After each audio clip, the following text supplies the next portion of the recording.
ನಾನು ಡಿ.ಕೆ. ಶಿವಕುಮಾರ್ ಎಂಬ ಹೆಸರಿನಾದ ನಾನು ಕಾನೂನು ಮೂಲಕ ಸ್ಥಾಪಿತವಾದ ಭಾರತದ ಸಂವಿಧಾನ ವಿಷಯದಲ್ಲಿ ನಿಜವಾದ ಶ್ರದ್ಧೆ ಮತ್ತು ನಿಷ್ಠೆಯನ್ನು ಹೊಂದಿರುತ್ತೇನೆಂದು ನಾನು ಭಾರತದ ಸಾರ್ವಭೌಮತ್ವವನ್ನು ಮತ್ತು ಅಖಂಡತೆಯನ್ನು ಎತ್ತಿ ಹಿಡಿಯುತ್ತೇನೆಂದು ಮತ್ತು ಕರ್ನಾಟಕ ರಾಜ್ಯದ ಮುಖ್ಯಮಂತ್ರಿಯಾಗಿ ನನ್ನ ಕರ್ತವ್ಯವನ್ನು ಶ್ರದ್ಧಾಪೂರ್ವಕವಾಗಿ ಮತ್ತು ಅಂತಃಕರಣಪೂರ್ವಕವಾಗಿ ನಿರ್ವಹಿಸುತ್ತೇನೆಂದು ಭಯ ಅಥವಾ ಪಕ್ಷಾತೀತವಲ್ಲದೆ ರಾಗ ದ್ವೇಷವಿಲ್ಲದೆ ಎಲ್ಲ ಬಗೆಯ ಜನರಿಗೆ ಸಂವಿಧಾನಕ್ಕೆ ಮತ್ತು ಕಾನೂನಿಗೆ ಅನುಸಾರವಾಗಿ ನ್ಯಾಯಯುತವಾಗಿ ಮಾಡುತ್ತೇನೆಂದು ನನ್ನ ಅಜ್ಜ ಗಂಗಾಧರಜ್ಜನ ಹೆಸರಿನಲ್ಲಿ ಪ್ರಮಾಣ ಮಾಡುತ್ತೇನೆ.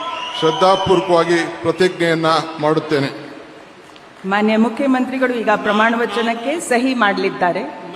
ನಾನು ಡಿ.ಕೆ. ಶಿವಕುಮಾರ್ ಎಂಬ ಹೆಸರಾದ ನಾನು ಕರ್ನಾಟಕ ರಾಜ್ಯದ ಮುಖ್ಯಮಂತ್ರಿಯಾಗಿ ನನ್ನ ಪರ್ಯಾಲೋಚನೆಗೆ ತರಲಾಗುವ ಅಥವಾ ನನಗೆ ತಿಳಿಯದೇ ಬರುವ ಯಾವುದೇ ವಿಷಯವನ್ನು ರಾಜ್ಯದ ಮುಖ್ಯಮಂತ್ರಿಯಾಗಿ ನನ್ನ ಕರ್ತವ್ಯವನ್ನು ಮುಕ್ತ ನಿರ್ವಹಣೆಯ ಅಗತ್ಯವಾಗುವುದೆಂದು ಸಂದರ್ಭದಲ್ಲಿ ಅಲ್ಲದೆ ಅನಾತ್ಯ ಯಾರೇ ವ್ಯಕ್ತಿಗೆ ಅಥವಾ ವ್ಯಕ್ತಿಗಳಿಗೆ ಪ್ರತ್ಯೇಕವಾಗಿ ಅಥವಾ ಪರೋಕ್ಷವಾಗಿ ತಿಳಿಸುವುದಿಲ್ಲ ಅಥವಾ ಬಹಿರಂಗಪಡಿಸುವುದಿಲ್ಲ ಎಂದು ನನ್ನ ಅಜ್ಜನ ವೀರ ಗಂಗಾಧರ ಅಜ್ಜರ ಹೆಸರಿನಲ್ಲಿ ಪ್ರಮಾಣ ಮಾಡುತ್ತೇನೆ. ಶ್ರದ್ಧಾಪೂರ್ವಕವಾಗಿ ಪ್ರತಿಜ್ಞೆಯನ್ನ ಮಾಡುತ್ತೇನೆ. ಧನ್ಯವಾದಗಳು ಸರ್.